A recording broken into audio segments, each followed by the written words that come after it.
In this episode, we're going to look at how to troubleshoot static and default routes. I'll show you how to do it, and we'll talk about the concepts along the way. For our example here, a newly hired network technician is attempting to pre-configure a simple topology that will be delivered to a customer. The technician has not been able to establish connectivity between the three LANs. We've been asked to troubleshoot the topology and verify connectivity between the host on the three LANs over IPv4 and IPv6. We'll be discussing how to troubleshoot static and default routes and repair any errors that we find. Greetings to all my tech heads out there in the KevTechify Nation, and if you're new here, welcome. This episode is part of my series on configuration examples for the CCNA. I'm Kevin here at KevTechify. Let's get this adventure started.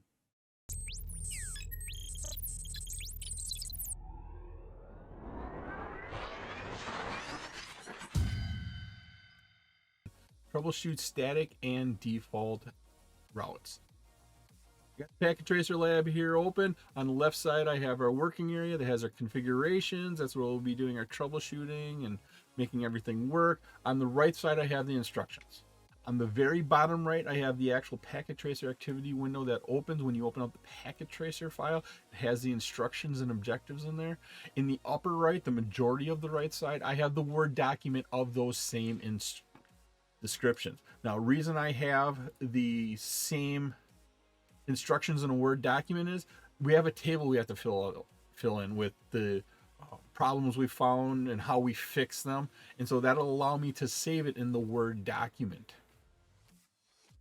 At the top here, we have our addressing table. This is all of our IP addressing information. We'll be referring back to this as we figure out our routes and our static routes. Here's our objectives. Static routes, default routes, IP version 4, IP version 6. Background scenario. A newly hired network technician. You hired a rookie. So your rookie is attempting to pre-configure a simple topology that will be delivered to a customer. Technician has not been able to establish connectivity between the three LANs. You've been asked to troubleshoot the topology and verify the connectivity between hosts on the three LANs over IP version 4 and IP version 6. Now that's a key point here. We have to make sure we do IPv4 and IPv6. Step 1, locate and document the problems. I'm going to scroll down and look at step 2 quickly. Step 2 is repair those problems. Configure the devices so that full connectivity exists between the hosts on the LANs and over IPv4 and IPv6. Look at this note here. Note, your task is to establish connectivity using the existing static route design. Changing the types of static routes will result in a loss of points. So we're not allowed to change them. We just have to go in there, make sure they work. And if they don't, we have to change them. Maybe a exit interface or next hop IP address or the network portion. That's all we can do is change that. We can't go in and take out one and replace it with a different type of static route. Can't take out a normal static route and put in a default static route. That won't help you. We just need to go in there and tweak the information so it works. First thing we're going to do is make sure that the IP addressing information on our PCs are correct. Click on that. I clicked on PC1. Then I had the IP configuration app right there. Clicked on it. Looking at my addressing information. /25 is .128. Default gateway. That's all looking correct. Let's go ahead and do PC2 quickly. PC2 IP address /24. That's looking good. Default gateway should be on the same network, but the .1. IPv6. That's all looking good. /64. And server IP addressing information. 72.13.1.90 /26 is a .192, and our default gateway, because it's a /26, that means it's a .129, first usable IP address in our sub network. Looking at our IP version 6 addresses, 2001:db8, 190/64, and our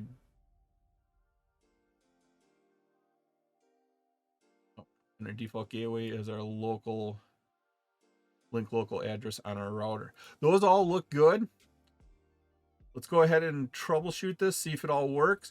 What I'm going to do is I'm going to take PC1 and ping PC2, IP version 4, IP version 6. I'm going to take PC1, ping server, and then PC2 to server. See if everything is working for our network. What I did is I drew up a little table here quickly. I don't know if you can see that. I drew up a little table. It says PC1 to PC2, IPv4, IPv6, so I can keep track of what's working and what's not. I did that for all 3 of our tests. I'm going to go ahead and click on PC1. Come over here, open up my command prompt, type in ping, scroll to my addressing table quickly, and then I'm going to ping both the IP version 4 address and the IPv6 address to see if they work. Ping 172.31.0.254. Should let it complete all 4 of its tries to make sure it's not a ARP timeout. It's not looking good though. We got 2 failures. Waiting on our 3rd failure. 3rd failure, not getting there. And our 4th failure. So PC1 to PC2 IPv4 does not work. I'm going to put no in my little table. Now I'm going to go ahead and ping the IPv6 address of PC2, which is 2001:db8:3:254. 2001:db8:3:254, and we can see that we are timing out here in our process. It tells me we have something definitely wrong. So IPv6 is not working also when we go PC1 to PC2. Let's try PC1 to server 1. I'm going to hit enter just to make sure I got a little bit of clean working area. So I'm going to type in ping and then get my IP addresses over here in the addressing table. Here are my 2 IP addresses I'm going to ping. First one is 172.31.1.190. Make sure if that works. So we're going PC1 to server. First one failed out. Got to make sure it's not an ARP lookup. 2nd failure. Not looking good. Got our 3rd failure, and I'm guessing we're going to get a 4th failure. IPv4 did not work. Let's go ahead and try IPv6. Ping 2001:db8:5:190. Hit enter. Doing the first one. First one timed out. So it's not looking good because when you ping an IPv6 address, they don't have to do ARP lookups. I had a feeling we're going to time out all 4 times. We got 3, waiting for one more failure. And there it is, the 4th failure. Both IPv4 and IPv6 did not work. Let's go ahead and try our last test where we go from PC2 to server. Open up PC2, open up our command prompt, type in ping, and then our server addresses again, 172.31.1.190. Destination unreachable. So we got some errors back right away. IPv4 is not working. Let's go ahead and try pinging the IPv6 of server, which is 2001:db8:5:190. Hey, at least we got something to work. So that is working. IPv6 from PC2 to server is working. Okay, so we have several problems. I'm guessing it has to do with the routing of that. If we look at router 1, networks, the LAN network and the LAN 1 network and the network between R1 and R2 is directly connected. So the router won't have any problems routing to that. What we have to look at is the routes to LAN 2, that's a remote network. The route to the network between R2 and R3, that's another remote network to router 1. And then we have to look at this last network, LAN 3. That's a remote network to R1. So we have to make sure that we have those routes all configured correctly. I'm going to go ahead and open up R1. I make the window a little bit bigger, going right to left, give me a little space to work in. Hit enter, and there's no passwords for this lab, so I go ahead and type enable.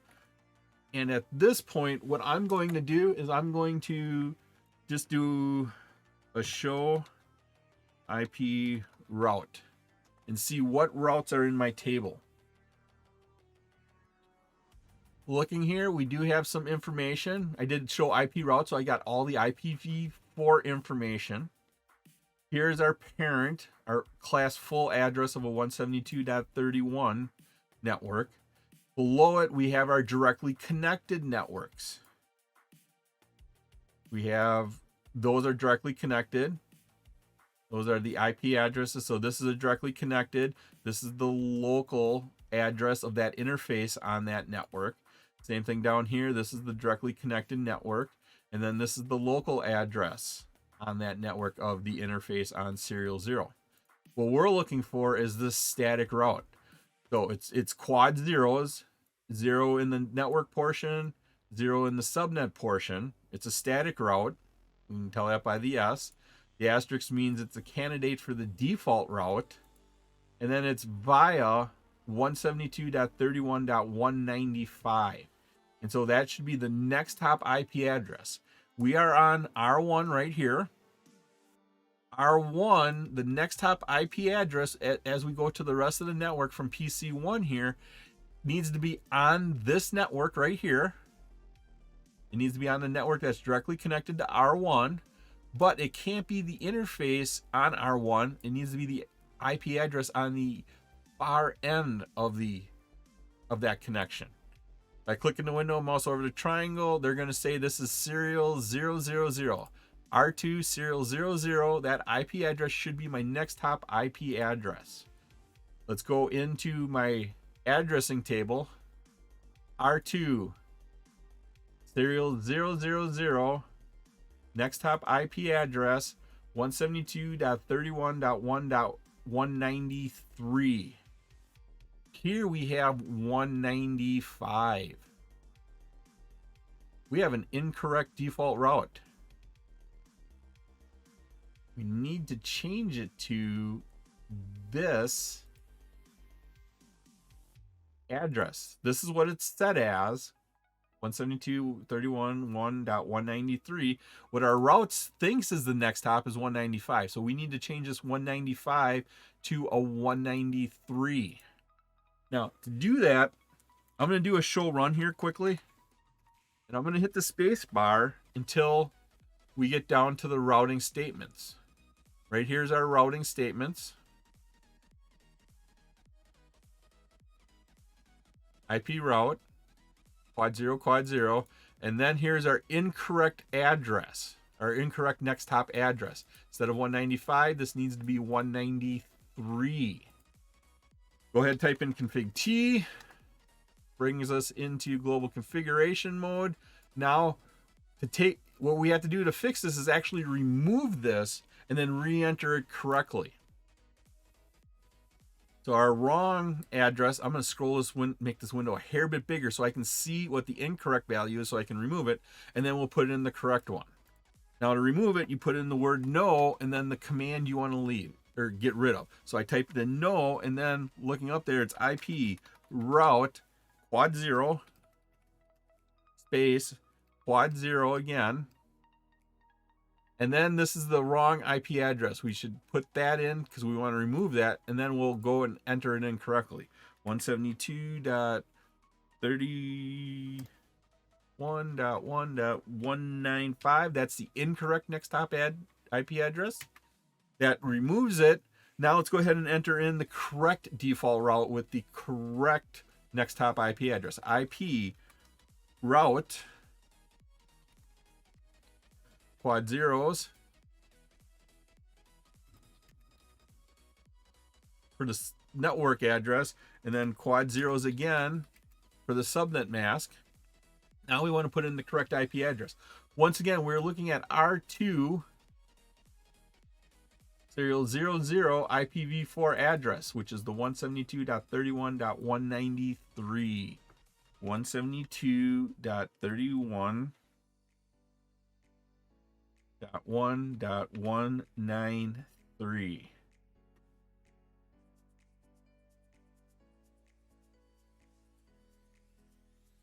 Okay.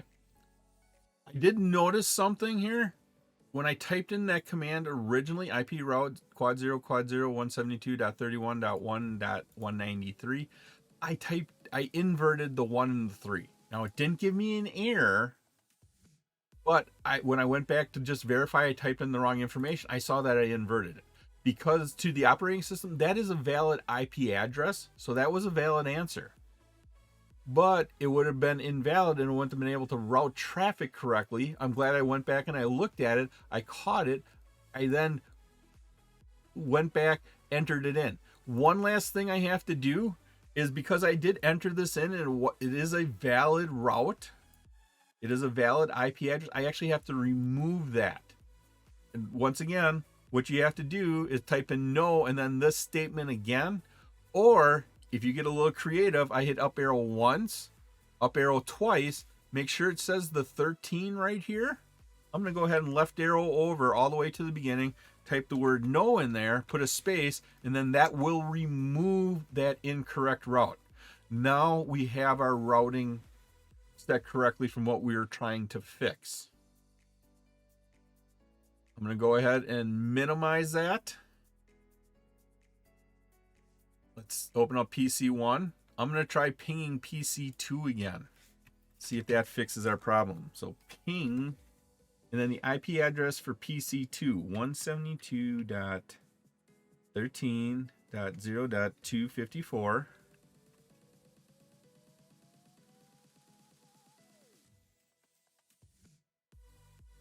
Maybe it's an ARP request. Maybe we still have something else. Looking like we have something else wrong. We took care of the route on one place. Maybe there's a routing error up here on the second one. Because this is a default route, it points all traffic that it doesn't know about. It knows about on R1, it knows about the 2 directly connected networks. It doesn't know about the other ones, but because this is a default route, we're just going to send all other traffic that's not on a directly connected network. We're going to send it to that next hop IP address. We only need one route down here, that default route. Okay, well, that's I think is good on R1. Let's go ahead and take a look at R2. R2, I'm going to click on there. Make this window a little bit bigger.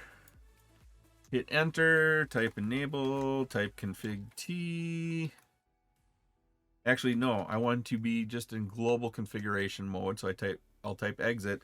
At this point, I'm going to do a show IP route to see what routes I know about. Slide this over so we can talk a little bit about it. Here we have the parent route, the class full address, the class B address. All the other subnets are down below this. Okay. Router 2 knows about the networks that are directly connected to it. It knows about the 172.31.1.92. That would be this network right here with its local address, the IP address of that interface. This network is directly connected to 172.31.96. That would be this directly connected along with that, its own local interface. Those are on serial 0 and serial 1. Then we have the 172.31.0.0/24 network. That network is directly connected here. That would be listed here. That's the network. That's the IP address of that interface. So it knows about these three, and then the other two is our static routes we've put in.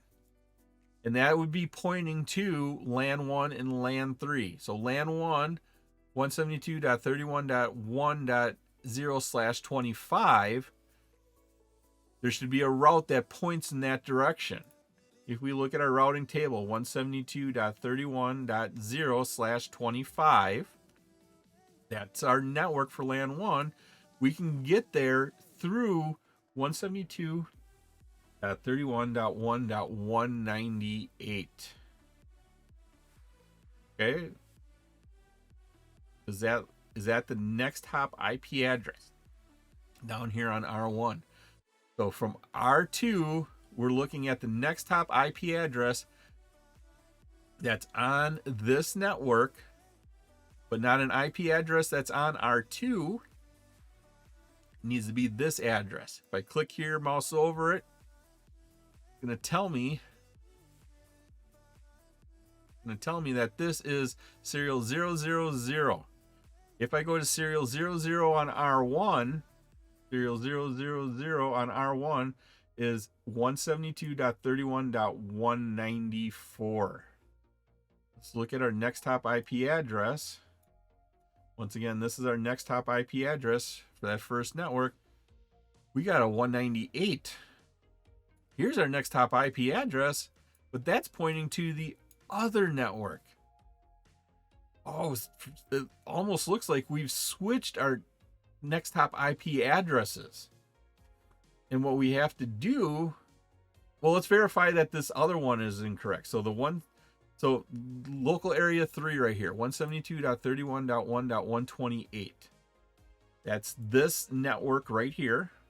You can see that right there. And that goes to 172.31.1.194. That's our next hop IP address. So it should be down here on R3, that 1.194 at the end. If we look at our addressing table, that goes to R1. R1 is over here. Somehow, when our technician set up the next hop IP addresses, he switched them. So maybe he wrote them down, maybe he inverted them. But we need to switch those back to get them to work. To do that, we have to remove the route statements out that are wrong and then put in the new route statements correctly with the next hop IP addresses. Basically, we just need to switch this next hop IP address with this next hop IP address. Let's go ahead. Let's do a show run here. And I'm going to hit enter until we get to the IPv4 route commands. I'm just hitting enter a bunch of times. And right here, these are the two commands. This is where, for the 172.31.1.0 network, I need to have this as my next hop IP address. I need to have it on R1. It needs to be this address here. And so I have to switch this address with this address. Now to do that, I have to delete both of those route statements and then recreate them correctly. Now, because I hit enter and in the show running, it took me right down to here. What I'm going to do is just hit Control C. It breaks me out of the show run, leaves me my information here. And so I can go in and I can remove that. At this point, I can go in and type no IP space route, and then I can put this information in there and it will remove it. So I'm going to go ahead, put that information in there.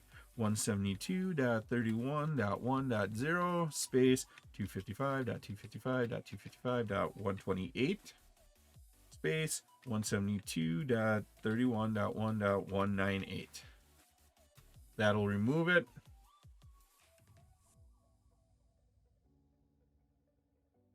Except I am not in global configuration mode. Once again, I did something wrong. Cisco is not afraid to tell me. Setting an IP route, you do that in global configuration mode. So I need to type in config T.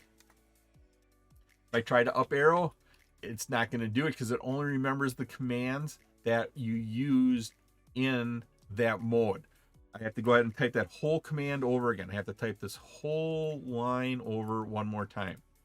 No IP route 172.13.1.0 space 255.128, and then the next top IP address that's wrong is 172.13.1.198.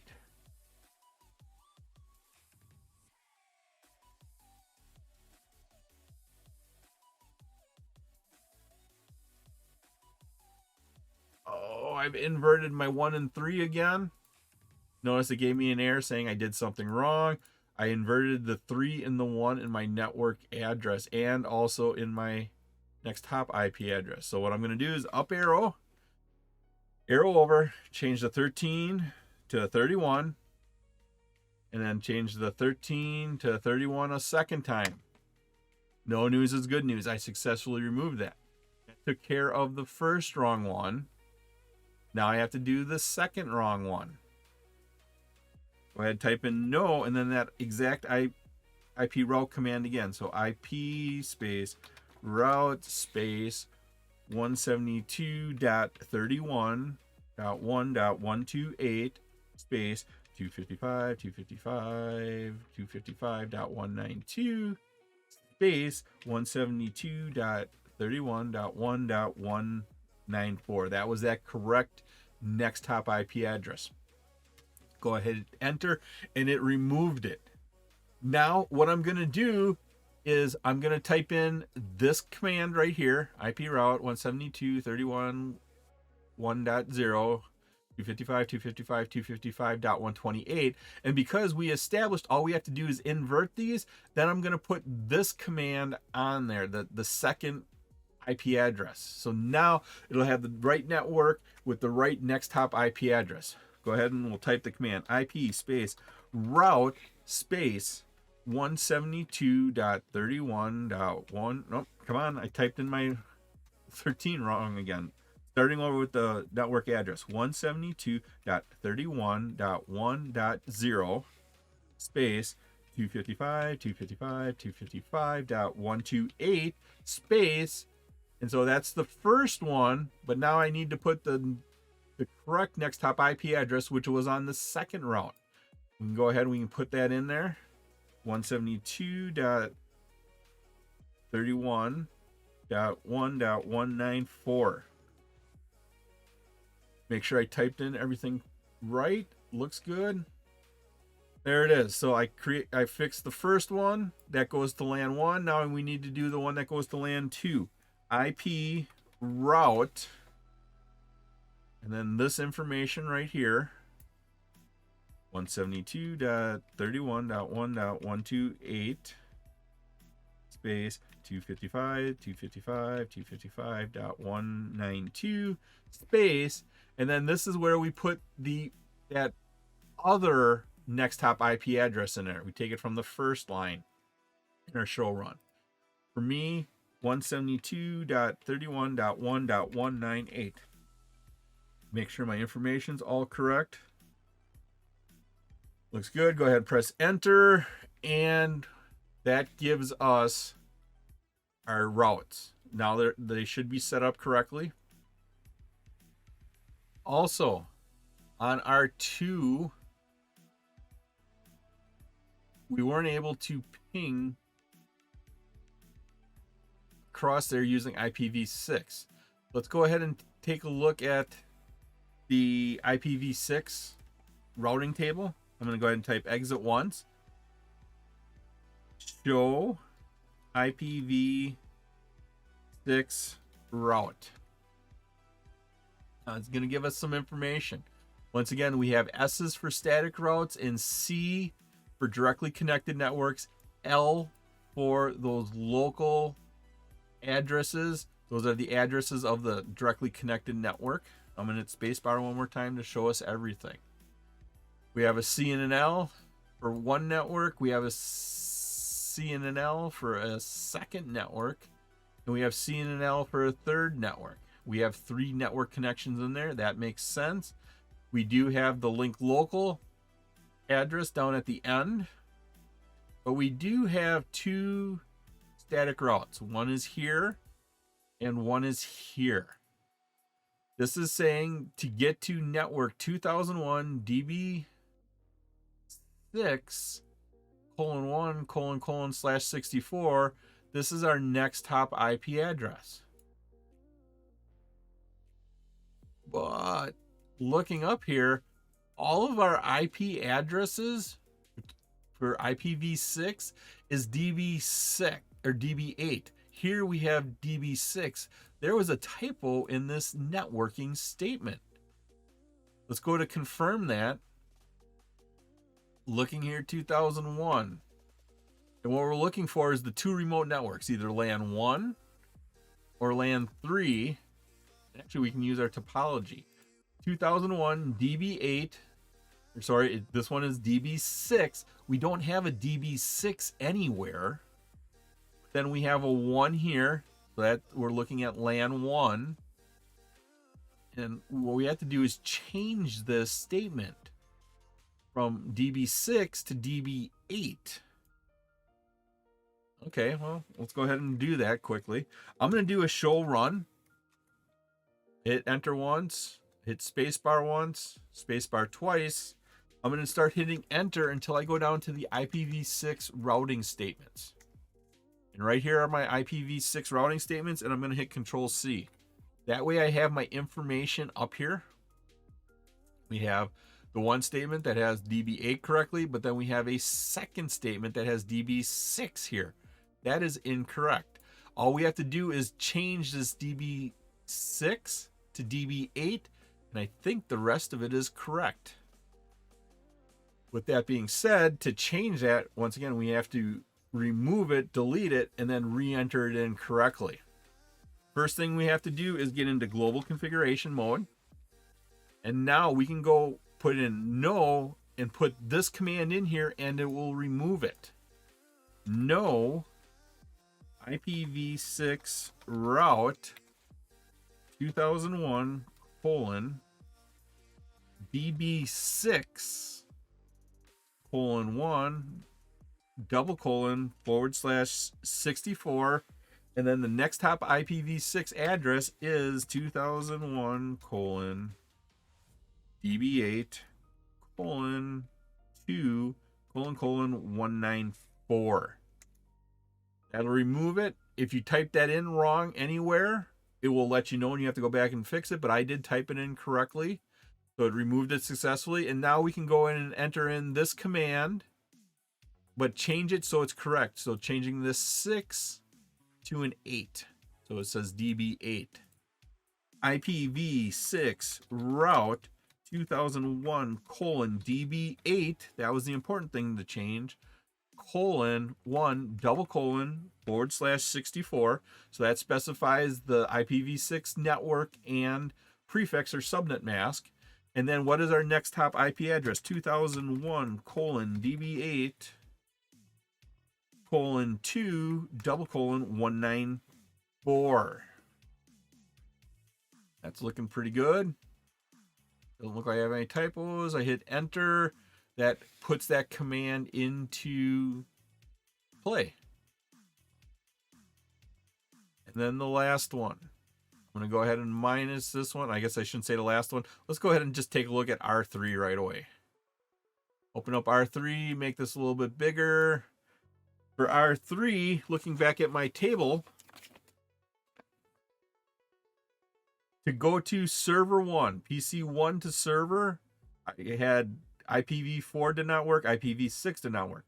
From PC 2 to server, IPv4 did not work, but IPv6 did. And what that's telling me is we do have some routing statements wrong somewhere because we weren't able to route the traffic around. Some worked, some didn't. Let's go in here and look at our route tables. First thing I'm going to do is hit enter. No password, so I can go ahead and type enable. And then type in show IP route to look at the IPv4 information. The IPv4 information. we can see that we have 2 static routes. Router 3 also has 2 connections. So here's the first directly connected along with its local address. Here's the second directly connected network along with its local address, what interfaces it's on. But we do have 1, 2, and a third static network.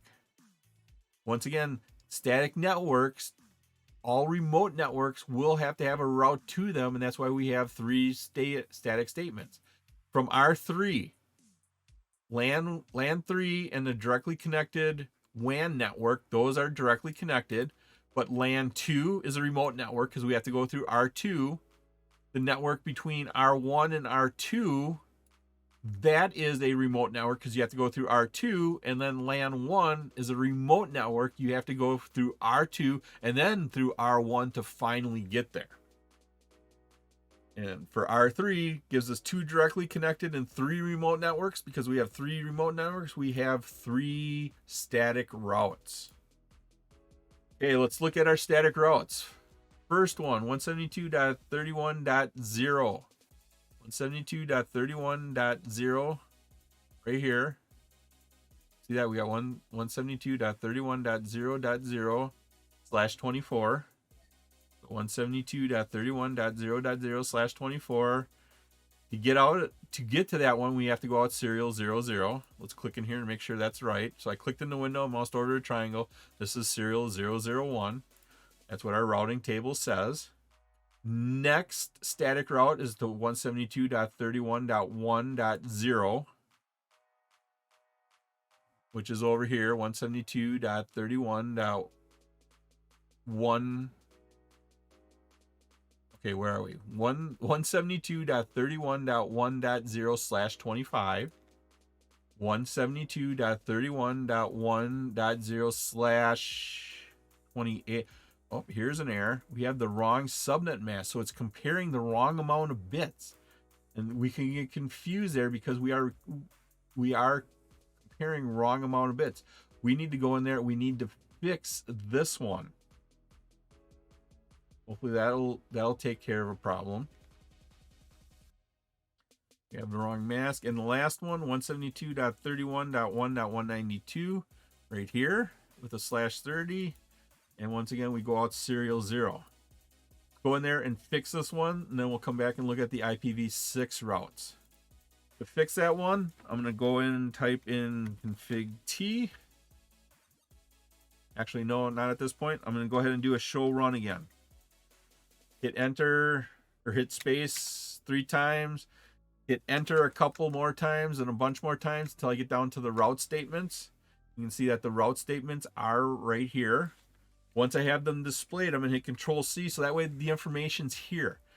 Once again, we needed to change this network information over here. 172.31.1.0/25 is what it's supposed to be. We had a /28 in there. Let's find that network. 172.31.1.0, which is right here. And then we had a /240. That /240, or sorry, that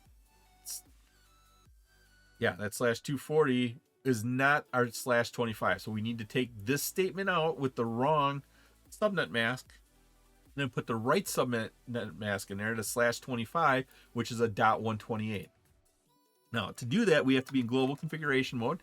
Type in config T. Now we can go ahead and take that routing statement out by saying no. And then this was the routing statement we needed to take out. No. IP space route space 172.31.1.0 space 255.255.255.240 space serial 0/0/1. Go ahead and hit enter. No news is good news. Cisco operating system didn't yell at me, so I successfully removed that. Let's go ahead and put that in. Once again, it's the exact same statement, except right here, we need to change this from the .240, which was an incorrect subnet mask, to the to the /25 or .128. IP route 172.31.1.0. Okay, once again, I typed in my 31 wrong. I put in 13, so starting over, 172.31.1.0 space 255.255.255, and then this is where we need to make the change to that /25, or it's a .128 right there. And then we can put in the rest of this, which was serial 001. So S0/0/1. We get an error message, but that will be good. Or that's fine. It's just saying that we don't have a default gateway.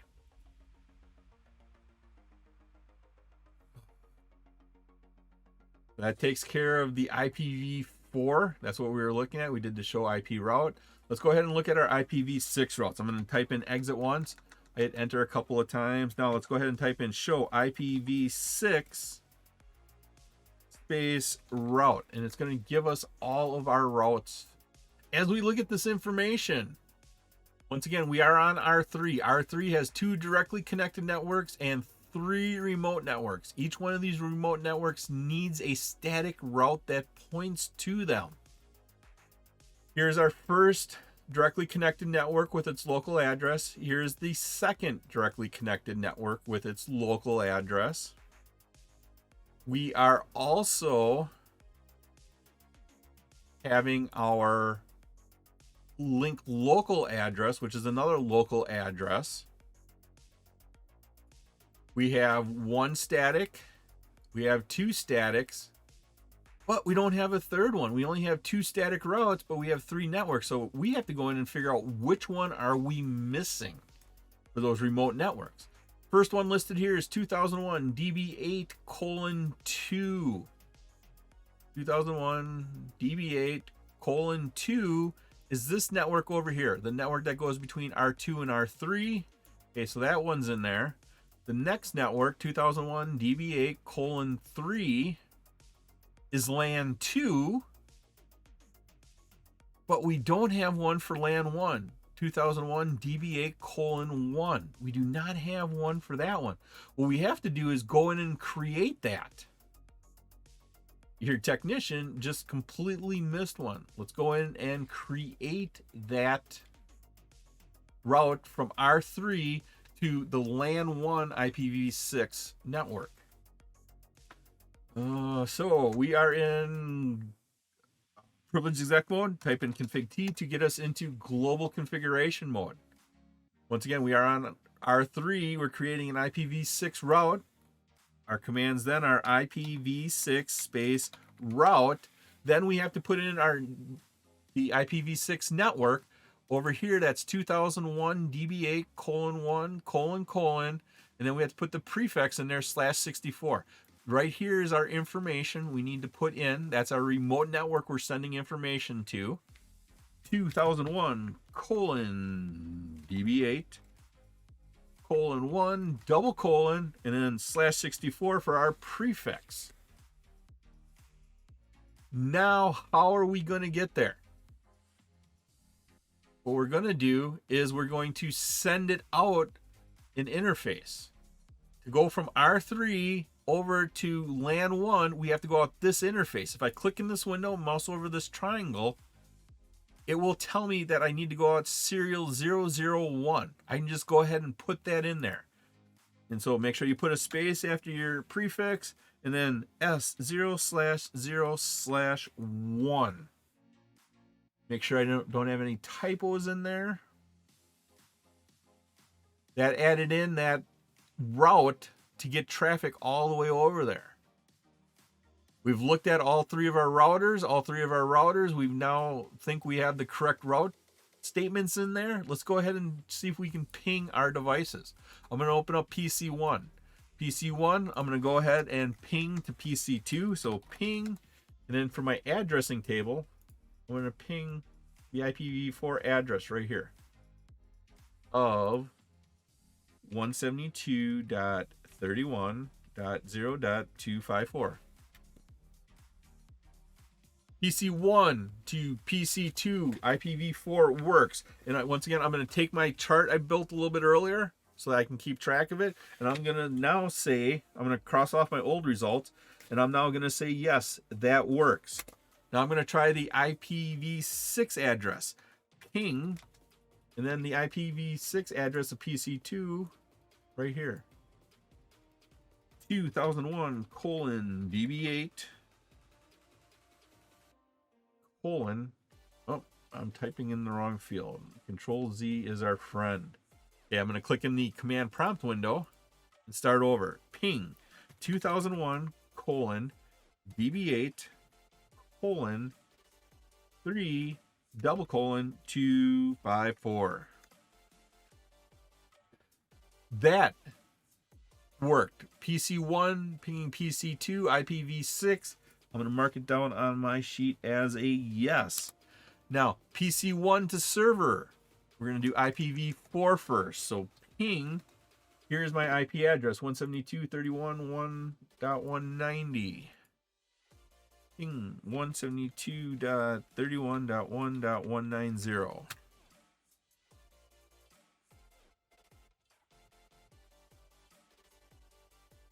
Okay, first one timed out. I was holding my breath. First one timed out. It had to do some ARP lookups.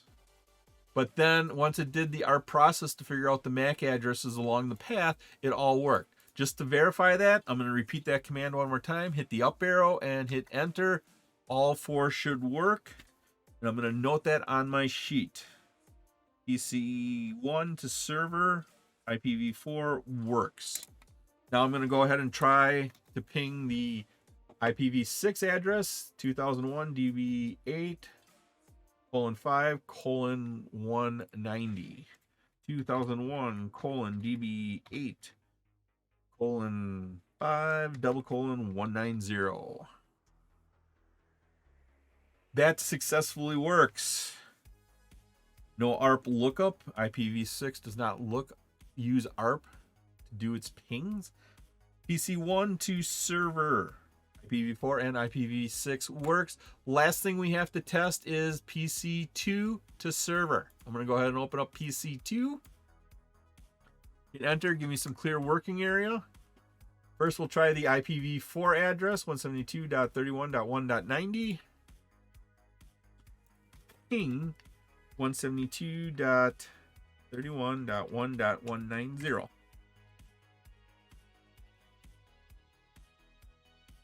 That worked. All four worked. It didn't have to do an ARP lookup. There was no failed timeouts. That works. I'm going to update my sheet. And let's go ahead and try the last one. Even though the last one did work when we first initially tried it, let's try it again where we go PC2 to server using IPv6. So ping space 2001:DB8:5:190. All four worked. I'm going to update my sheet. And we have full connectivity all through the lab between all of our devices. We have all of our routing set up. That was Packet Tracer Labs 16.3.1, Troubleshoot Static and Default Routes. It was my pleasure to provide you with this wonderful episode on configuration examples. If you like this episode and you got value out of it, please click that like button, give a 5-star rating, leave a comment. This all helps me bring you more great content. Please take a minute to subscribe to my channel. All my socials and contact information are on my website, KevTechify.com. There you can find out how to get all these episodes in video and podcast form. Thank you so much for watching this episode of my series on practical configuration examples for the CCNA.